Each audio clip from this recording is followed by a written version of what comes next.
Hello, everybody. Welcome to episode 84 of the Alexei Sale podcast. Thank you for hanging in there, and in fact, increasing in your thousands, in your millions, more and more listeners, in your thousands, in your millions. We are all Palestinians. We're all Paris Hiltons. We're all Paris Hiltons. We're all Crystal Palace. Yeah. At the march on Saturday, there was where you were there, I'm assuming. Yes, of course. And that was the same day that Crystal Palace won the cup, apparently. FA Cup, yes.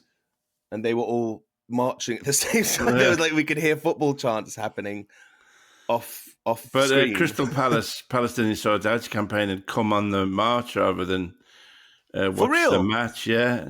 I mean, there's no greater self-sacrifice than that. Oh my God! I don't know where Mark Steele, noted Crystal Palace fan, was, but they sacrificed there. I kept going around going, "This isn't a Palace march; it's a Palestine march." That's hilarious. I know, I'm so funny, but then it got funny because I kept saying it. My friends got really annoyed, and then it started being funny.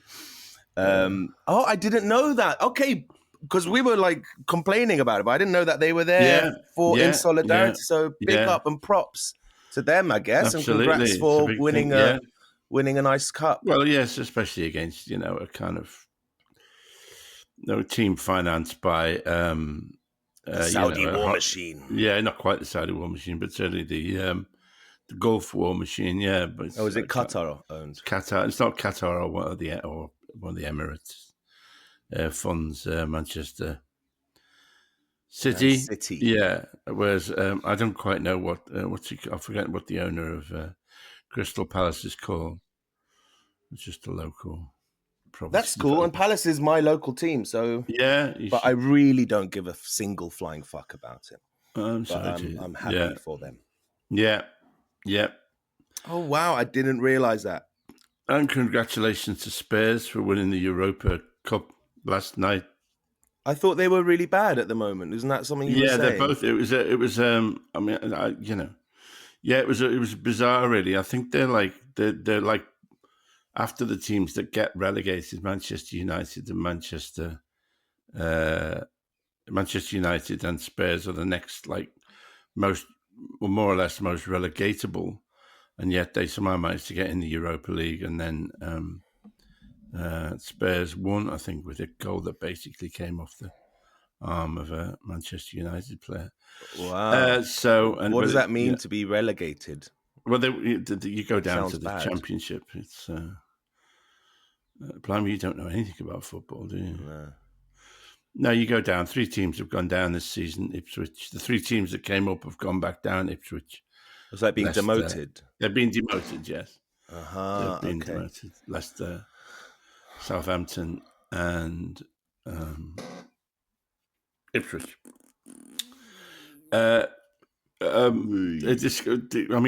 Football podcasts are maybe we should do football podcasts where we both struggle with,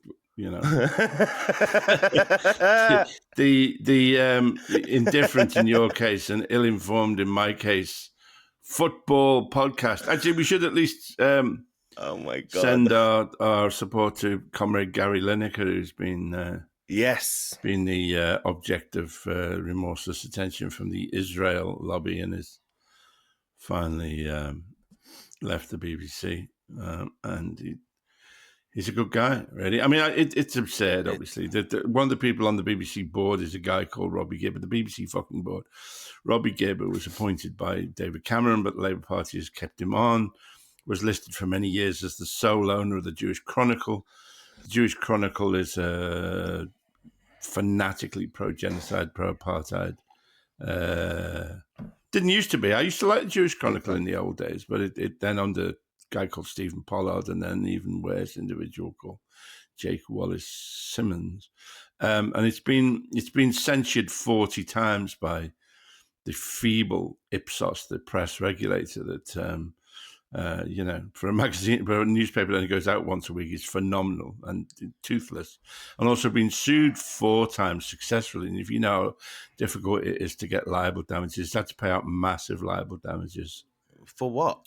To left-wingers, either for telling lies about them or for alleged anti-Semitism. Massive. Anyway, Robbie Gibb was listed as the sole owner for many years of the... Obviously, he didn't really own it. Somebody else did. But he listed for many years as the sole owner and is now, I think, a director of the Jewish Chronicle. So this is a man on the BBC board who was the sole owner, supposedly, of a pro-genocide, pro-apartheid, pro-ethnic cleansing newspaper for many years. And, Gary Lineker retweets something with an unfortunate, I don't know. There was a rat emoji. Yes. I mean, tropes next to a video. So it wasn't part of the video he shared. Really? It was like pasted on top of it. Right. I mean, tropes, they're useful things, tropes, aren't they? They're like, tropes are a thing that's a bit like another thing, and therefore you can accuse people of, thought crime. It's ridiculous. You could easily say, oh, no, they're just calling Zionists rats because they're deceitful, but it was used in Nazi propaganda and stuff, wasn't it? Yeah. Although, I mean, Squawk Box has got loads of examples of Zionists and their supporters of using rat imagery themselves to refer to the Palestinians, and that for some reason is all right. Anyway, big thanks to big heartfelt well done for Gary Lineker. Your thought will go on, and if you would like to include our podcast on your massive podcast empire, we would be more than grateful. Yeah, to get but we love you anyway. Sweet, lovely guy. He's going to be fine as well, Oh yeah, he doesn't need, he just need the BBC and just need, and hopefully he can, he has a voice of sanity. Maybe he's the one to lead our left-wing party. I was saying it wasn't that bad. Mm-hmm. We need a white male with a northern accent, or he's a Midlands accent, to lead our left-wing party. Maybe he could do it. I think his politics are more centrist, but also we have yesterday the Metropolitan Police, I think, or the CPS, are charging one of kneecap with terrorism or with supporting terrorism for supposedly waving a Hezbollah flag at a show in Kentish Town, I think. Yep, and it made me just reflect on, again, with Gary Lineker, the kind of aggravation, just how much Israel costs us, how much the Israel lobby costs us in its negative effect on our free speech, and also, they weren't the sole reason, but also, the only chance of a decent politician in Jeremy Corbyn, that the Israel lobby was very front and center in the efforts to sabotage him. That that Israel costs us. Yeah. The Israel lobby costs us so much. We can't do anything. They've got we can't have anything. I mean, they've got unlimited funds. They've got so much resources. They've got, evil is one of the most tenacious and persistent and powerful forces, energies, if something, because they are by nature deceitful and selfish, and so they will do what it takes to get what they want, Yeah, and that's all they think about. That's all bad people think about, is they don't think about doing bad things. Whereas, of course, left-wing people, we're all like, oh, well, if we do this, how does this affect don't want to put anyone out. Kid? Oh, no. Would you mind if we... I need permission to do a protest. No, if we could just storm the telephone exchange, would you be annoyed if we just seize They're just spud guns, I promise.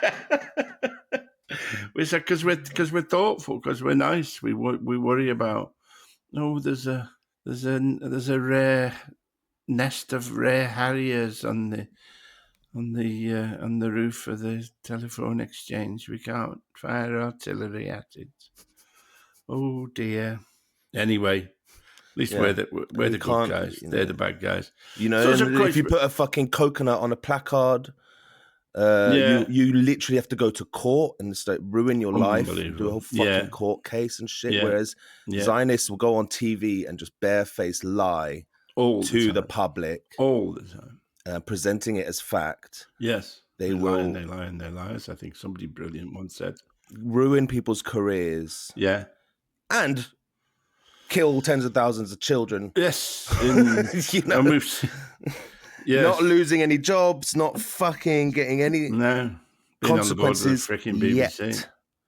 Yet. Yep. Sickening. And they'll come second in Eurovision.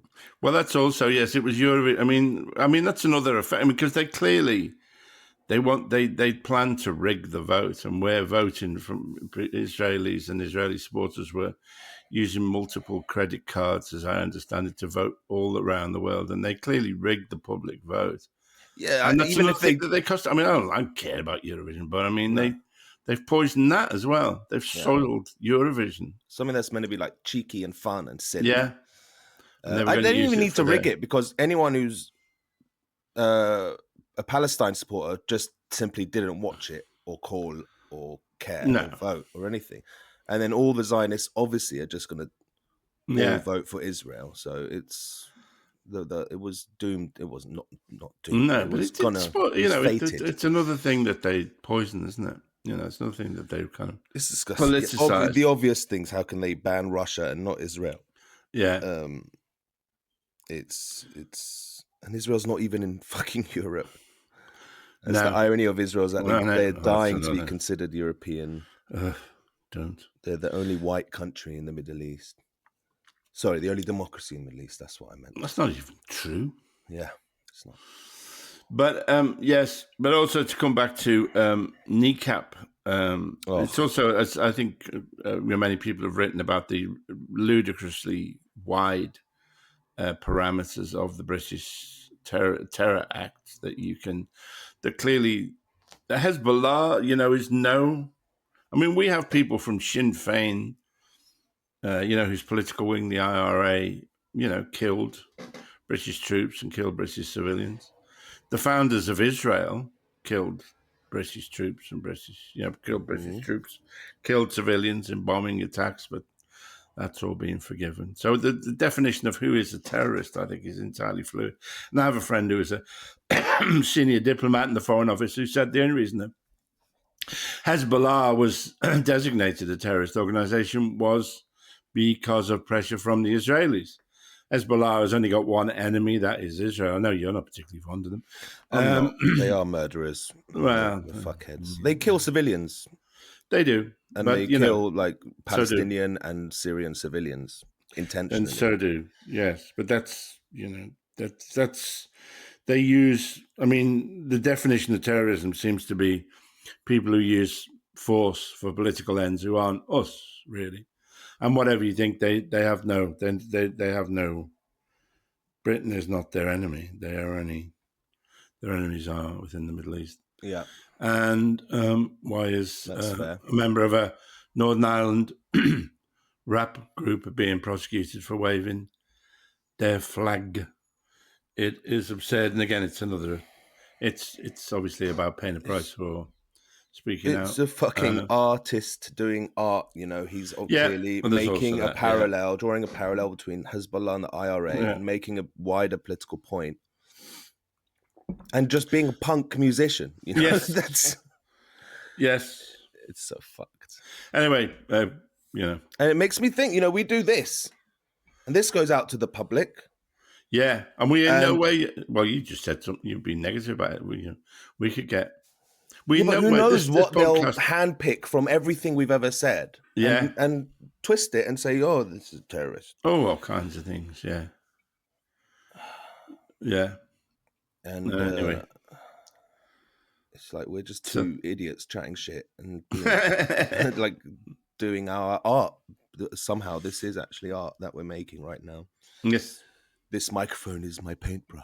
But it shows how the Labour government, particularly, is keen to chill free speech with its wide framings of the Terrorism Act. And it's the second time you said wide. Because their next gig is the Wide Awake Festival. I think it's this coming weekend. Tomorrow. And it's not been cancelled at this moment, has it? No, and it's at the end of my road in Brockwell Park, and I'm part of the I'm part of the Save Brockwell Park movement. Yeah, I've signed the petition. That's all. That's yeah. Well, that's a mixed. Yes. Well, I do vaguely think that the use of public parks for rock festivals is not to be encouraged. Really, It's like a month and a half that I can't go to my local park. It's disgusting. Yeah. And then when the fences finally come down, the grass is all but gone. Yeah. And the nature and the wildlife there, God knows what the damage done to all that. Yeah. Yeah. It is grim. It's a bad thing. And it is one of the most beautiful parks lovely. I've ever seen. Yeah.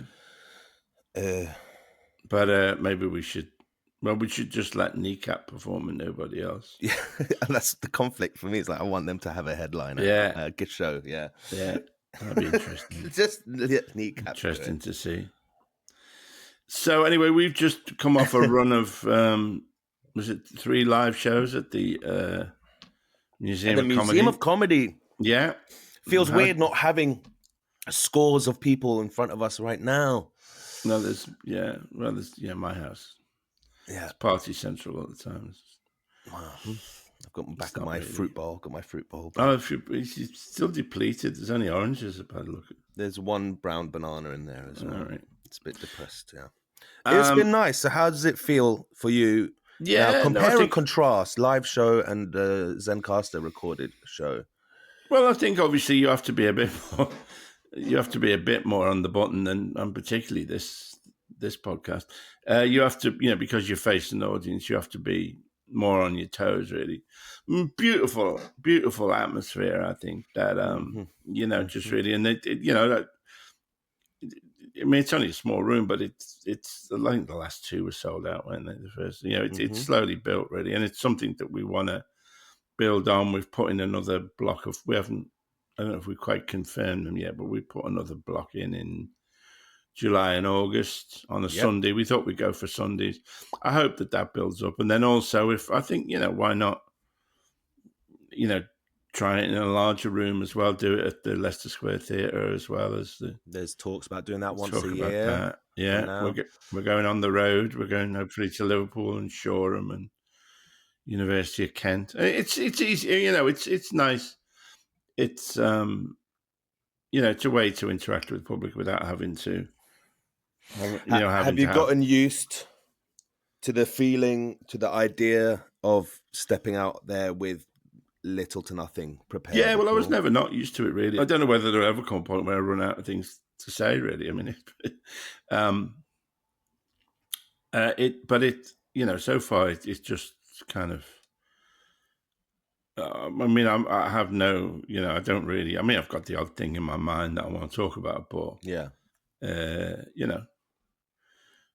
see if we can keep going indefinitely. But it just, there is a sense of community as well, isn't there? That you feel. Yeah. I mean, there was a woman who come from Derry. There was a guy who come from Leeds. Yeah, and so perhaps more people will do that.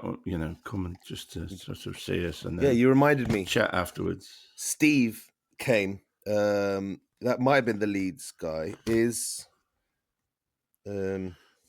Newbury near Leeds? No. Newbury, that's in London. Anyway, he told me about this event. In the southeast. He told me about this event on the 25th of June called Are We There Yet? There's the flyer for the Patreon subscribers. Corn Exchange, Newbury. Yeah. I told him I'd give it a shout out on the show. Are We There Yet takes a light-hearted approach to some tough issues, whilst the elites siphon up the wealth and appear to play with our rights like a game. The rest of us are left wondering, will it ever change? I think it's a play.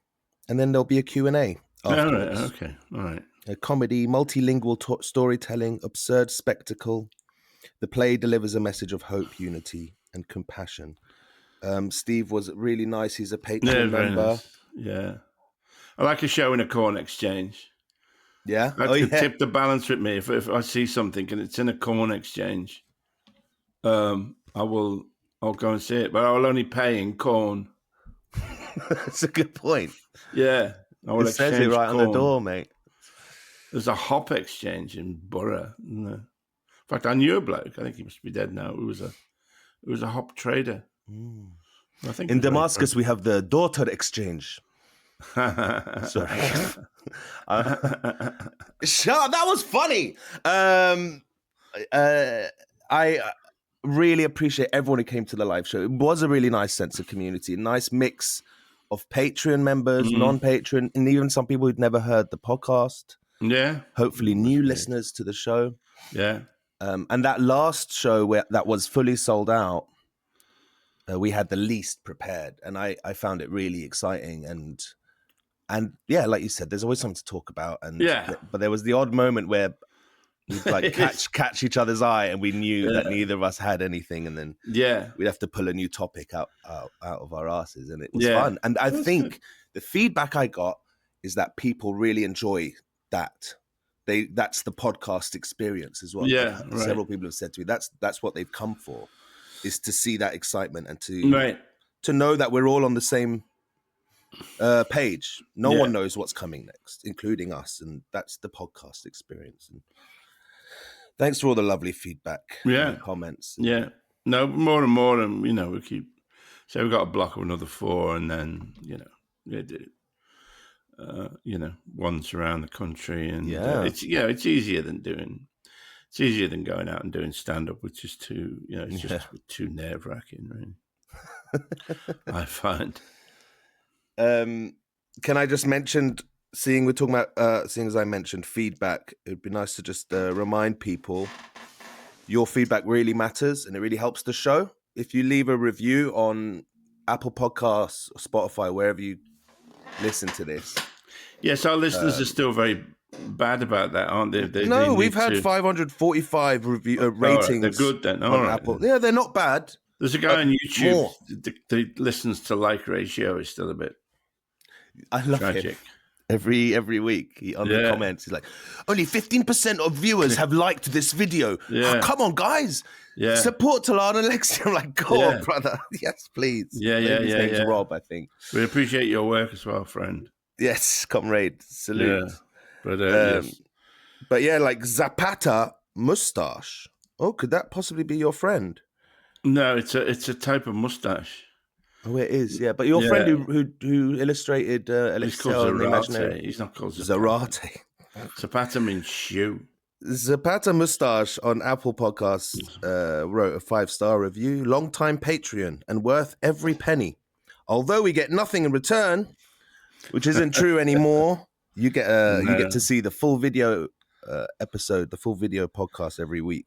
But then the podcast is enough. A podcast with varied and interesting guests. Love hearing snippets of Alexei's career, and Talal steers the conversation along interesting topics. Thank you, Zapata Mustache. Brails writes, this is what cool is, comrades. Real left politics, funny comedy, and films. A trifecta of cool. Yeah. One more, Alan. Alan says, really enjoying this podcast. Talal is doing a 5-star job steering the ship. Thanks, guys. I've been a fan of Alexei since childhood. Being a Scouser, he reminded me of my mad Uncle Tom. One of my favorite ever sketches from the young ones is when he'd done an impression of Benito Mussolini and sung a ridiculous song called Funny Noises? No, I think it was Stupid Noises. Stupid Noises. It would be brilliant if Alexei could reenact the scene on the podcast. I can't do that. I could do the one, what was it? It's where I used to do my stand-up act. I'd do the St. Winifred School Choir. Mm-hmm.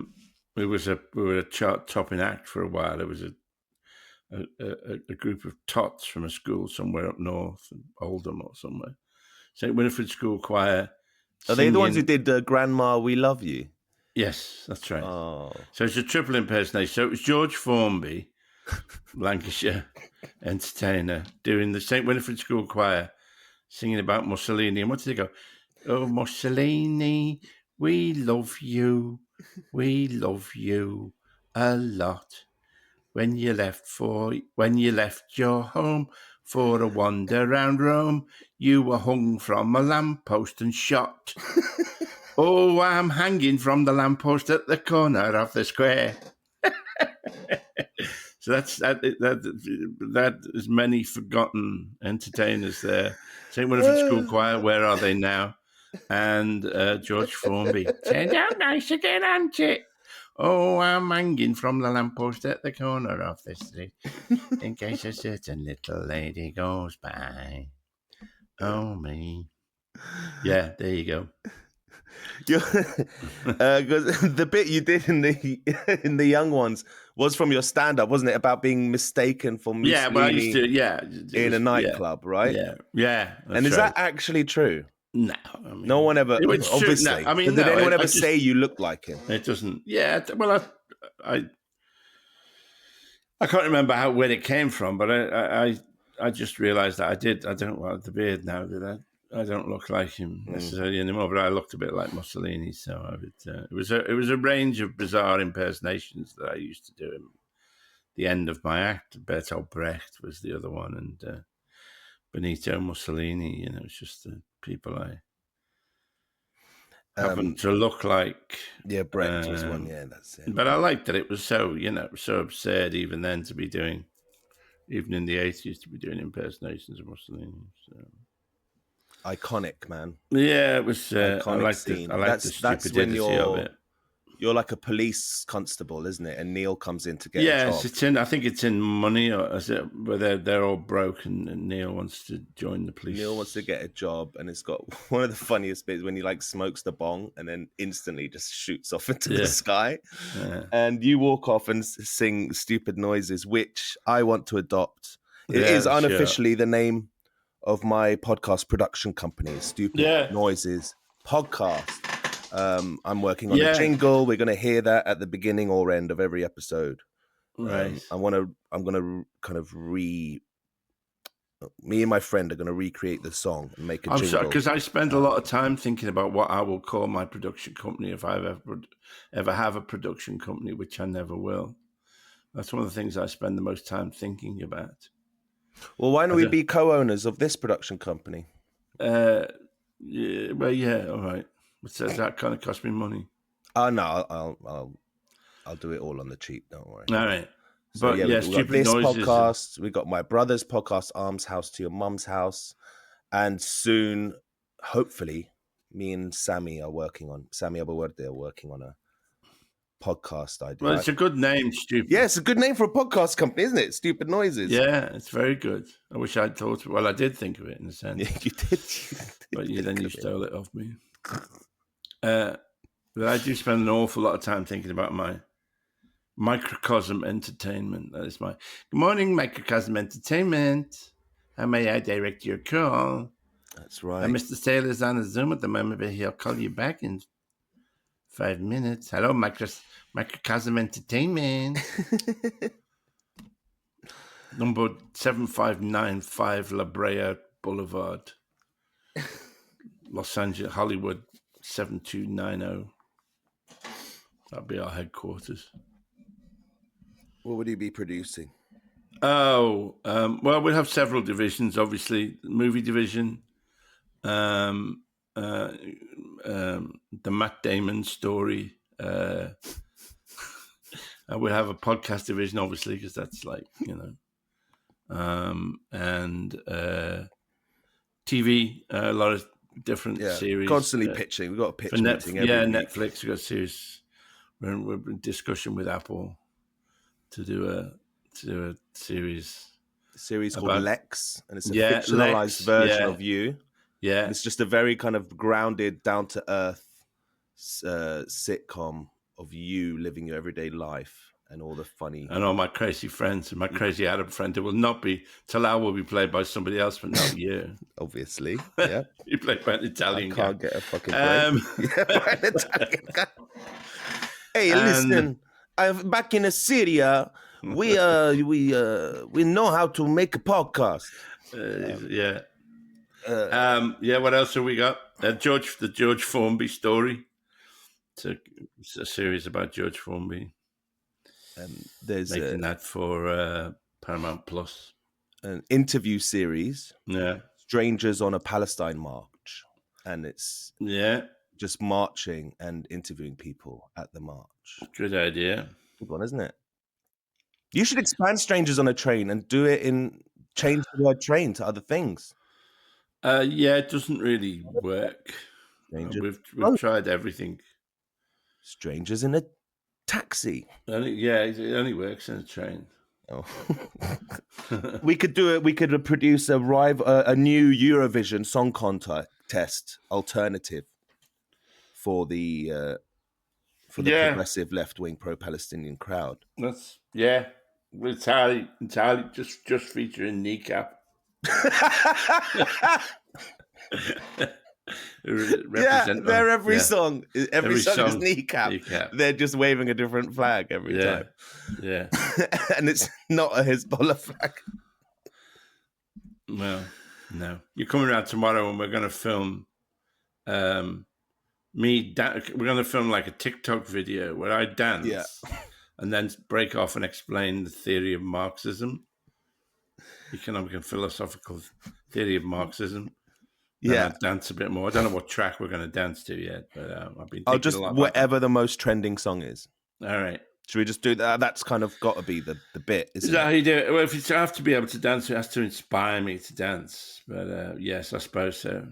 Well, yeah, because that's what also helps you get hits on these. Oh, right. Okay. Is that you're using a song that everyone wants to hear and everyone wants to see different people's take on. And so how do we do the copyright with that? Do you just play it and then? Oh, it's all intertwined into the software. It's they've all got the licenses sorted.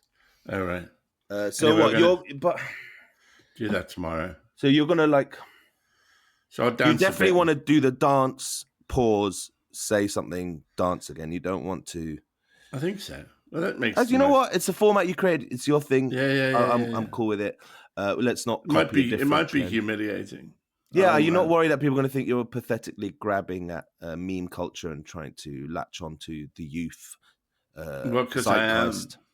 Yeah. So they'd be right if they thought that. But I'm doing it in a good course. All right, you need to prepare. The little chunks about Marxism. You want to do. Yeah. And you know what? It's a good idea. I can't do that off the top of my head. Fuck off. Well, we tried it on the stage, and you only had one. Remember? Yeah. You ran out. You didn't have a second thing to say. I did. So we were forced to end the show. Yeah. And that was another thing. That was the first show, is that we had this big kind of physical moment that was perfect to end the show. Like you did the dance, and I went, "That's been our show, everyone. Thanks so much."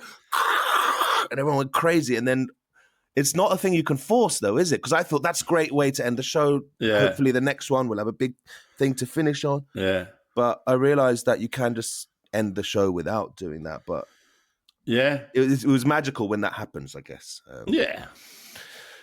Talking of videos, there's also a video just gone up, which I am part of. Don't buy apartheid. It's about boycotting Israeli goods. Mm. It went up, and then I think I got an email saying they've misspelled Juliet Stevenson's name, so it's gone off again. But I'll go back when they've got a name right. Keep an eye out for that. Oh, we got Juliet Stevenson's name wrong. It might be a good idea to batch film a few of these. So think of, one could be about Marxism, and maybe think of 2 or 3. Colonialism. And then we can slowly release them over a period of time. Yeah.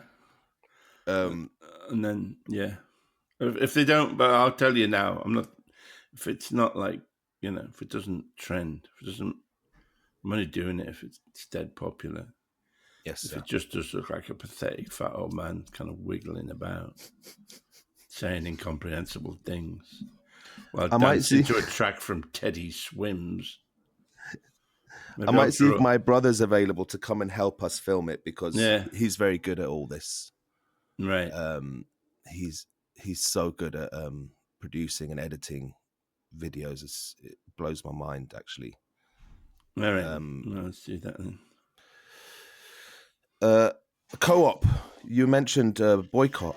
Yeah, the co-op was the co-op general. It's also we are on this morning during the night in Washington D.C. two American, I think, but people who worked at the Israeli embassy were shot dead by, I suspect somebody's been driven mad by seeing slaughter on their phone all the time, which is, but the immediate, the despicable efforts by then Israeli foreign minister and their spokespeople to then blame, Israel's enemies for this, creating this atmosphere rather than their own genocidal activities is, is repellent, really. Anyway, so that, one of the things they've been getting outraged about is that the Co-op has voted to stop stocking all, I think, Israeli products. Yes. And I think that's a really good thing, and hope that more stores, there is I don't know. We've yet to see if it will actually happen. I don't know. I think that will happen. I think the people at the top of the Co-op are decent people. Okay, good.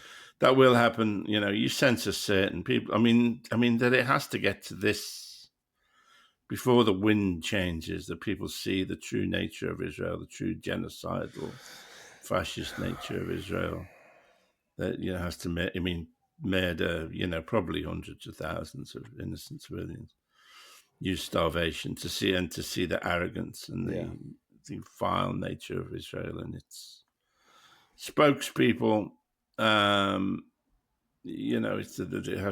This has to happen before people even start, in Parliament, start issuing mild words, but perhaps I don't know. It's either, I don't know if it's false dawn or if the wind is changing. Well, if Piers Morgan is calling it a genocide, then is he? Things have gone upside down. Yeah. But you're right. It's how far can they push us? And I wrote last night, someone posted, I just saw a Palestinian child with a hollowed out head, the dead body of a toddler that looked so tiny on a stretcher, a little girl with her head cracked open, doctors removing shrapnel from a baby's face. My entire timeline is just an endless stream of horror. And I resonated with me because that's so fucking true every single day. So I responded every day, every single day. I swear it's probably traumatized me or us more than 100 pandemics and lockdowns that people were so traumatized by. We can only wait and see what long-term effects this will have on our collective societal psyche. Who can we ever trust again? Who can we ever trust to lead us, to make decisions for us if this has gone this far? And then I carried on. I nearly screamed at my colleague the other day when they told me they were going to McDonald's for lunch. Right. And they invited me. They said, "Do I want to come?"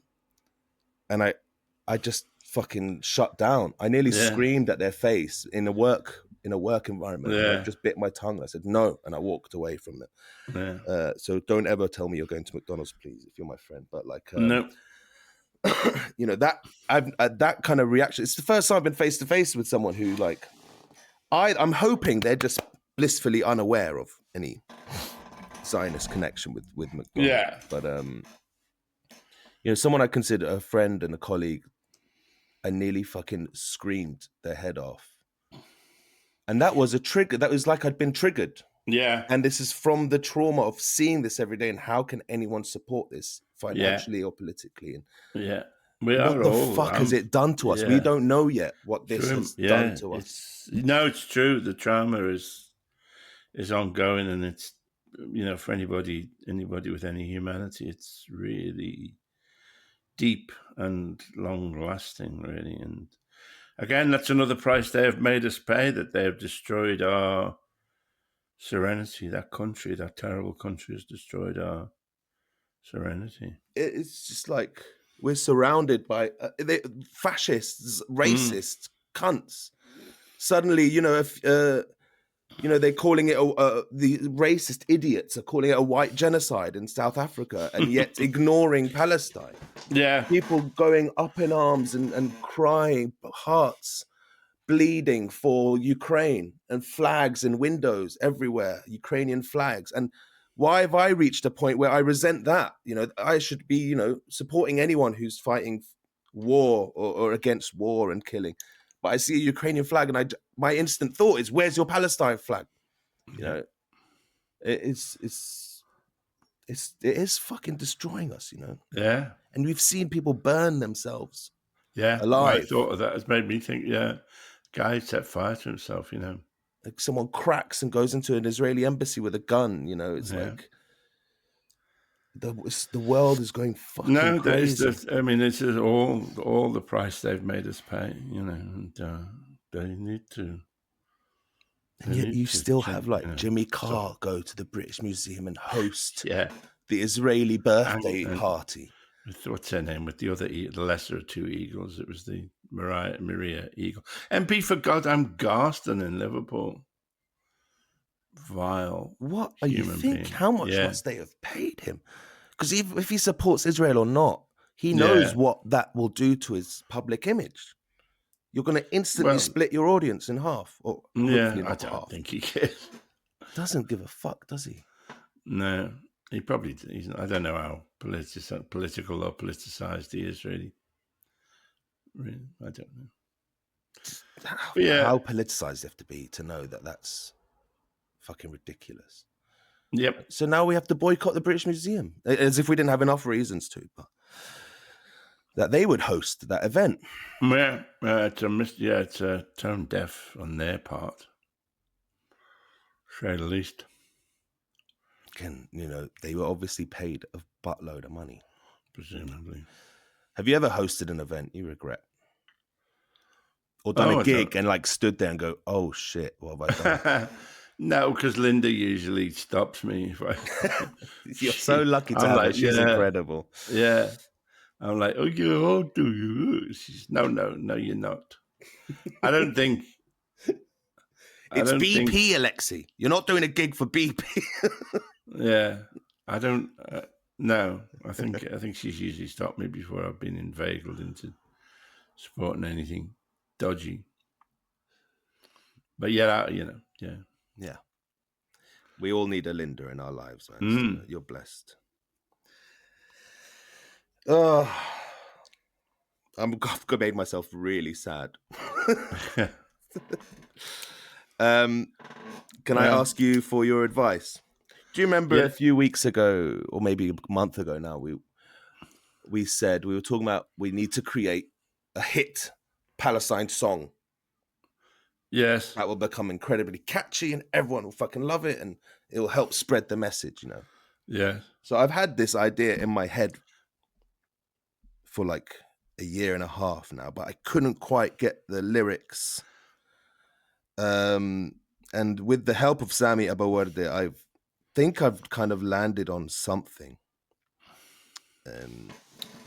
By the way, big up previous guest Sami Abawardeh. He's got a big show coming up. His new hour is called Peace de Resistance on the 31st of May.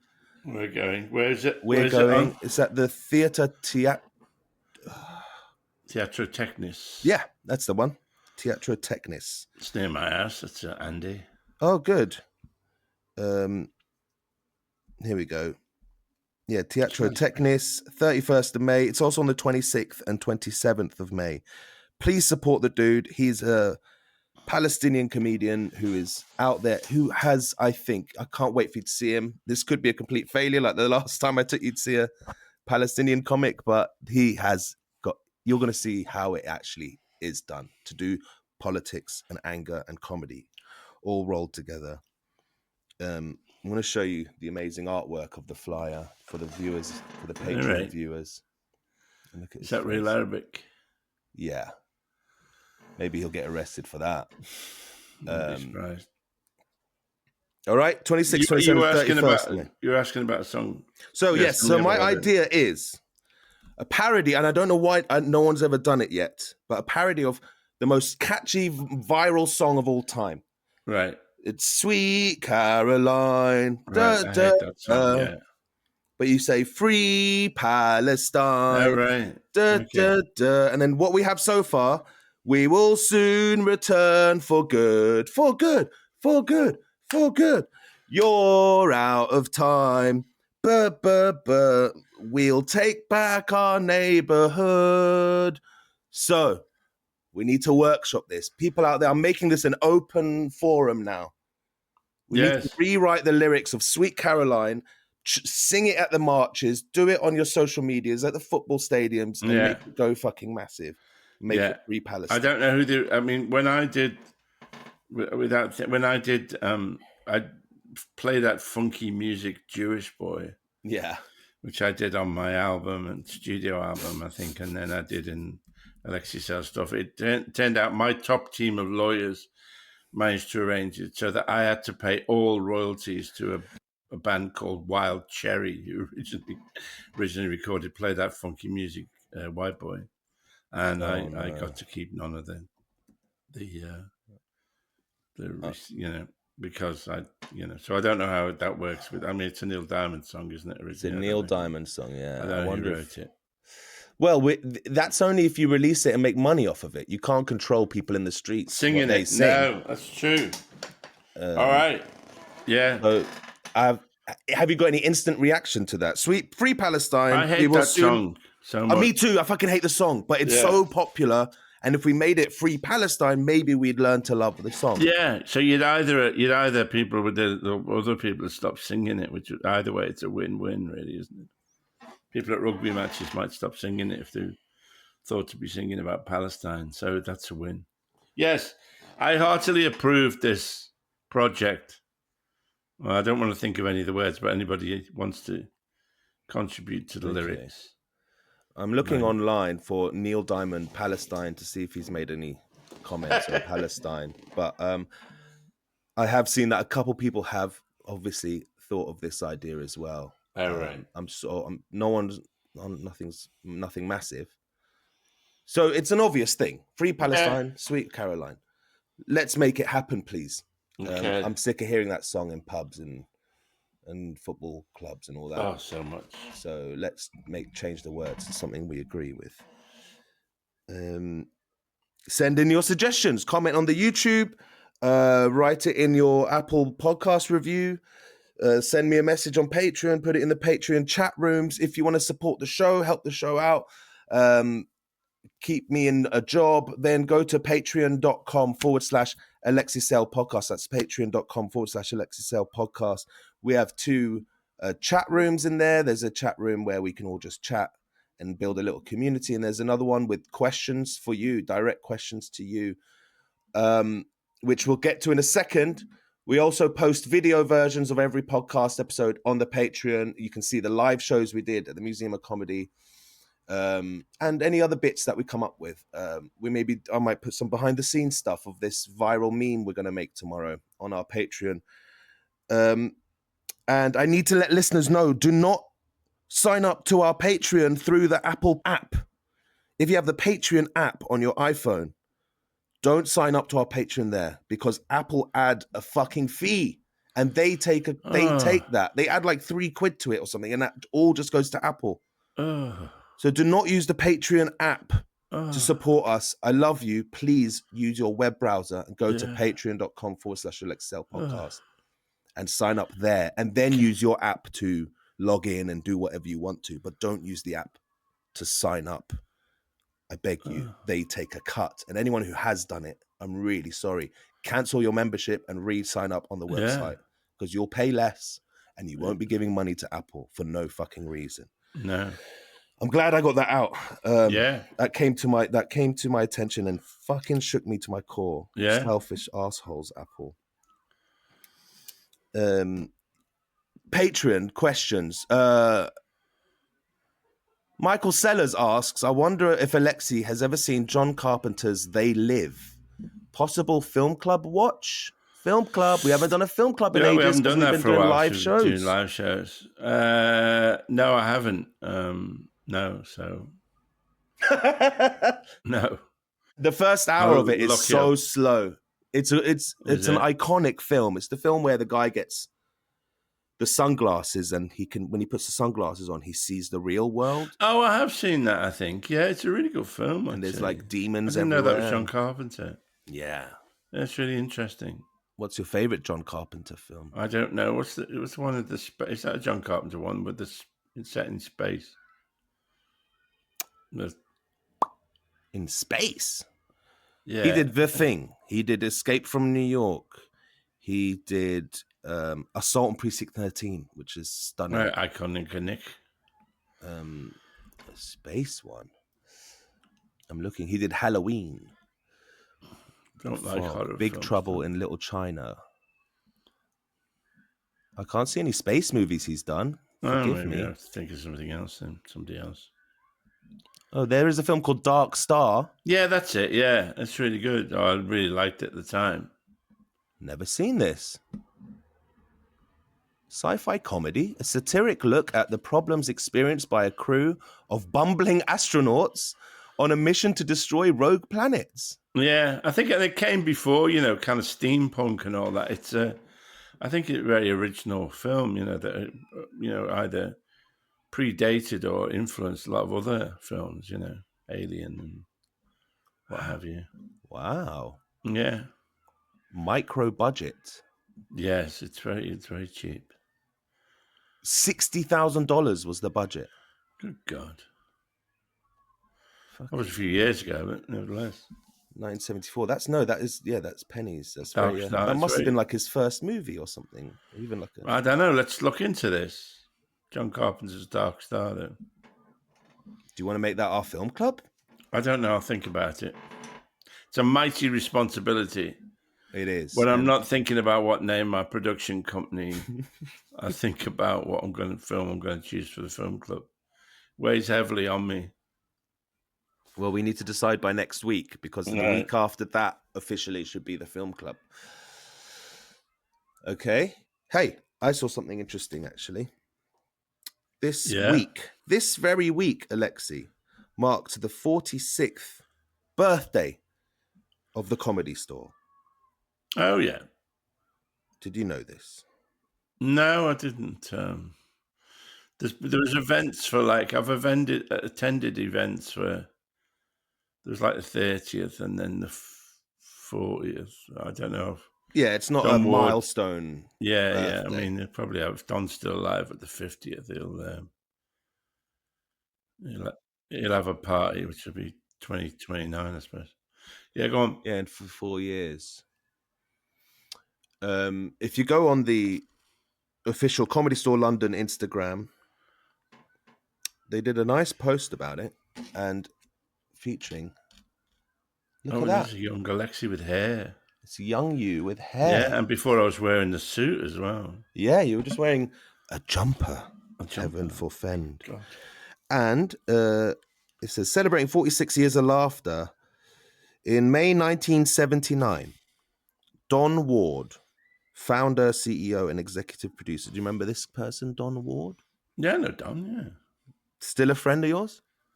He's always been, he's always been very, he's always acknowledged my place in the founding the Comedy Store. He wouldn't have his house in the south of France if it wasn't for me. So I kept the place going. No, he's always said I was central to its, the birth of, the new British comedy. Really, no, he's always been good. He's sort of he did have a partner, Peter Rosengard, who he's edited out. In May 1979, Don Ward opened the Comedy Store in the Old Gargoyle nightclub in Dean Street, Soho. Mm. He had been inspired by a trip the previous year to see the new comedy clubs in New York and LA. They were producing observational comedy and poking fun at the political scene and the establishment. This was so refreshing and stimulating. His aim and dream was to recreate the same in London. As an ex-comedian and now a producer, owner, he wanted to present something different in his venue, and a complete evening of alternative comedy seemed ideal. 46 years later, the Comedy Store continues to be a hotbed of comic talent where you can see the stars of today and tomorrow perform as well as established circuit acts. We also give open spots and up-and-coming acts to help them develop their skills. Happy birthday to us. Also in the imagery, so on the top left is this Gargoyle Club. On the top right, you got Aid and Rick pulling funny faces. And in the middle, in between all those pictures, is the set list for the first opening night. Show me again. I'll read it to you, but look, there's the original set list. That's not my writing, but yeah. There's some scrawlings on it. Yeah. Running order, Saturday, 19th of May, 1979. The first compare for the first part of the first night is Alexei Sale. First act up is someone called Lee Corns. I want you to tell me if you remember these people and tell me a couple. Lee Corns still going, I think. Oh. Yeah? Yeah. Okay. David English was second up. David English, yes, was he played a lot of cricket. Sort of posh English guy. Very dubious material. Yeah. I remember him. Tom. Some of the typing is smudged here. So, Tom Tickell. Tom Tickell. He was the financial correspondent for the Times or something, and he was doing it kind of on a dare, so he'd have something to write about. Again, his material was not. I don't remember it being particularly good, but he wrote quite an interesting article, I think, on the opening night. It's hard to imagine now how revolutionary this thing was, a comedy club, Yeah. In Britain. Were these just like 5-minute spots? Yeah, well, I doubt if they got through that long, really, because there was a gong that everybody was. Oh, there was a gong night from the beginning. From the beginning, there was a huge gong. And it'd been, I think Peter Rosengard, there's the guy called Billy the Kid, who was very pretty with sort of cherubic blonde curls. And he was actually the lover of a woman called Bubbles Rothermere, who I think who owned the Daily Mail, or his family owned the Daily Mail. I can't remember now. And he'd been sent out to get a spotlight to get people off, but he couldn't he'd come back with this gigantic gong, massive gong. And so the audience would scream gong, and then I would come on and bang this gong, and the act would have to get off. Fucking hell, that's amazing. I know. Oh, did you not know that? No, well, because they do the King Gong night, which is once a month, I think. At the Comedy Store. Yeah. Where it was there from the first night, and it just added. It was the atmosphere was fucking insane enough anyway, and the gong only made it worse, really. So this Gong night is part of the tradition of the Comedy Store. Yes. Because obviously the average night there now, there's no gong, but the point of the Gong night, for people who don't know, is on a Monday, so it's on their quiet night, and they do this really exciting, but it gets fucking full every time. Right. Because of the Gong show. And you have all these comedians sign up. I've done it. I did it in November, I think. And you have to try and get to 5 minutes. And if you get to 5 minutes, you get through to the final. And if the audience vote, they see some people in the audience have cards, and if they hold up a red card, if everyone holds a red card up, they gong you off. I was the only person who's ever been begged by the crowd to bring him back on. Because I had the audience against me from the start because I had a guitar with me, and so that instantly divides the audience. And I was like a third of the way through a song, and I got gonged off, and there was uproar, and they were like, "Bring him back, let him finish, let him." They were chanting like that, and then Mick Ferry said, "All right, fine, fucking, we'll let him finish." And they brought me back on stage to finish my song, and I got to 4 minutes 58. I finished the song, and then I got voted off 2 seconds before the fucking limit. But what a way to fucking lose! Like that was such an incredible night. All right, back onto the lineup. So who was that? Who was that we just mentioned? Tom was that Tickell. Tom Tickell? All right, from the Times. Okay, Bill Beckett. No, was fourth up. Fuck that was no. Mickey Mills. Some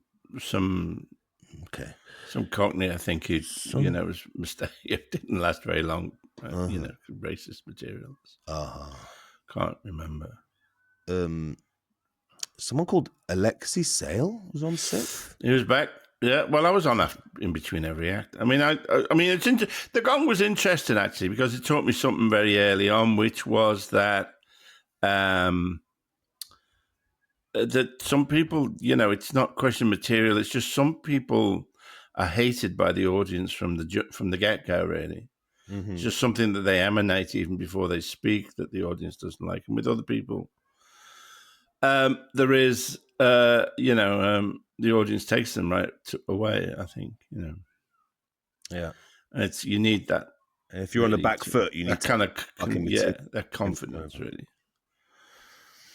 And I think it's partly about commanding the space. I mean, there's that Leonardo da Vinci drawing of a man, the sort of circle of a man in a kind of bubble. And I often think of that as you have to command that space. It's true both of martial arts, I think, and of being a performer, that you have to completely command that space, which is the extent of your arms, as it were. Within that, you have to be completely untouchable within that kind of circle. You know what I mean?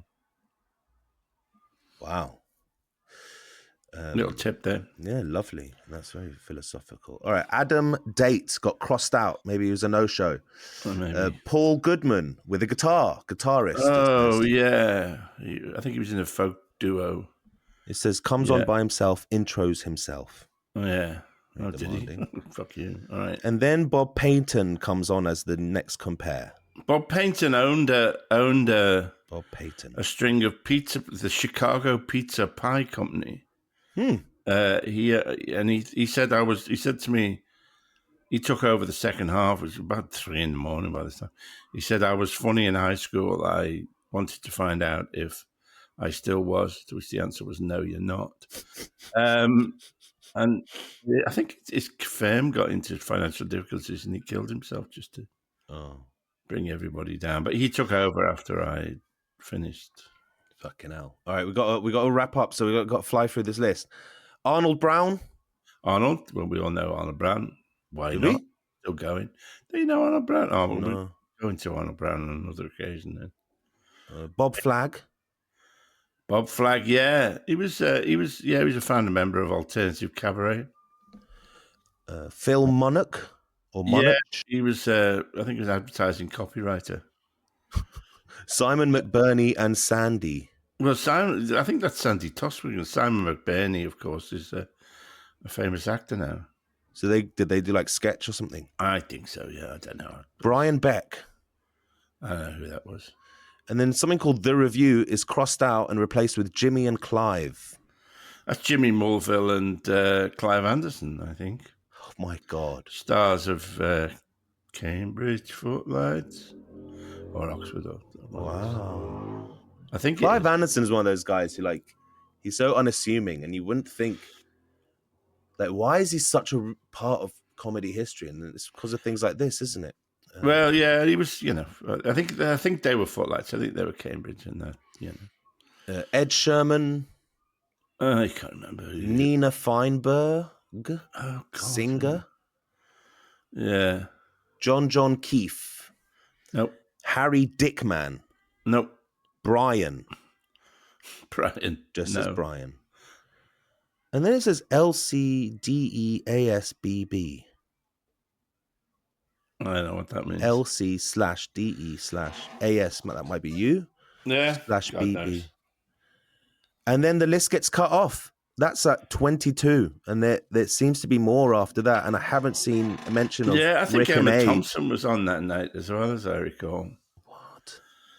And Rick and Aid, were they on that night? No, they weren't there. They didn't turn up until a few months later. Right. So that's a bit of comedy history there with Alexei's live reaction to the list. Yeah. I'll post a picture of that on the Patreon or just go to Instagram and follow the Comedy Store London.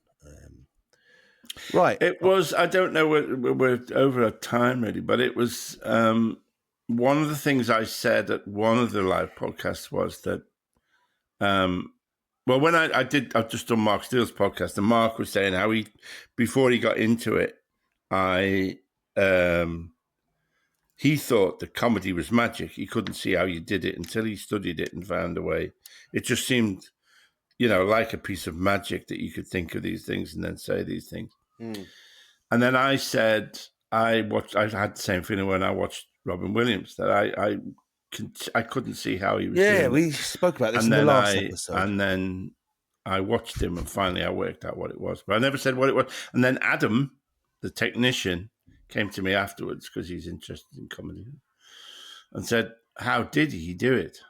What was the trick with Robin Williams? Because I hadn't said what it was. And what I figured out that what Robin did was that it seemed like that he was just making this incredible material up on the spot. But what it was that he had about, I'll say, 3 hours of material in his head, bits.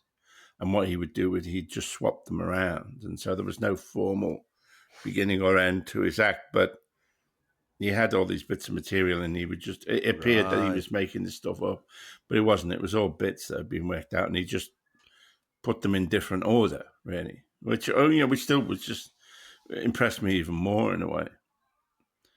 But then then Adam also said that there's a guy called Abandon. Yeah, he's an improvised rapper. Yeah, and Adam said he does genuinely appear to make it all up. He's very funny. Yeah, and make it all up on the spot, really, which I find hard to believe. But I keep threatening you with doing an improv scene one of these days if we ever run out of things to say. Yeah. Always, but that is, after an improv show, every time without fail, you'll have someone come up to you and go, "Come on, that was scripted. You didn't make that up." But you do have bits, don't you? No, really, it's all entirely made up. It's technique. You study the art of making shit up, but it's like, if this, then what?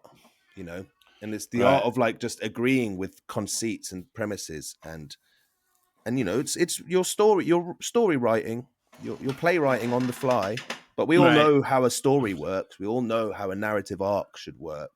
So if you're about halfway through your show, you should probably be about halfway through your story arc. And, the hero needs to be having a bit of a crisis at this moment. If you're near the end, you're like, okay, how do we climax this show? So there's you learn the techniques, and you learn about how to agree with each other, and you make shit up. The impressive thing about Abandon Man is he's on his own up there. And he'll say, everyone pull something random out your bag, and everyone will hold a thing up in the air. And he'll walk around the room and do a rhyme for each item he sees. He'll rap about all these different things. But again, that's practice. Anyone can learn how to rhyme. Of course, he might have stored in his head a few little licks and riffs that he goes to fill in gaps. But it's easy to come up with a rhyme on the spot. Vapor, paper. Okay. Right. Pen. Sven. Sten. Gun. Den. Yeah. 9mm. Yeah. So he does make it all up. Abandoned Man doesn't have pre-written verses and stuff. It is very impressive. But you also have, if you build the I used to be in an improv band called Panic Attack, and you have a structure. We'd have songs written, but the lyrics weren't written. But we knew what the melody was. We knew how many syllables we had to fit into that line, or roughly. And so it makes the job much easier when a lot of the legwork is done, like the structure, the scaffolding that goes underneath your song. Right. And some people just have natural talent. Right. I stopped listening to that about half an hour ago, but I didn't. That's unnecessarily cruel. I didn't. I was listening. No. It's time to go, Alexei. Yes, it is time to go. Well, we'll look more into this. I don't like the idea of people making funny stuff up on the spot. I feel us getting closer to doing an improv scene together. It's coming, people. It's coming. I think of a film club movie for next week, if you can. We'll announce it next week, not to watch it. I can hear Wilf in the background there. He's getting very noisy. Love you, Wilf. Hi, Wilf. Support us on Patreon. Follow us on the socials. alexeilpod. Email us at gmail. alexeilpodcast@gmail.com. All right. Yeah. Thank you. Thank you for if you've stuck through to the end of this particularly free-flowing episode of What is it? Alexei Podcast. Yeah, that's the name of the show, mate. Yeah. All right. Bye. Free Palestine.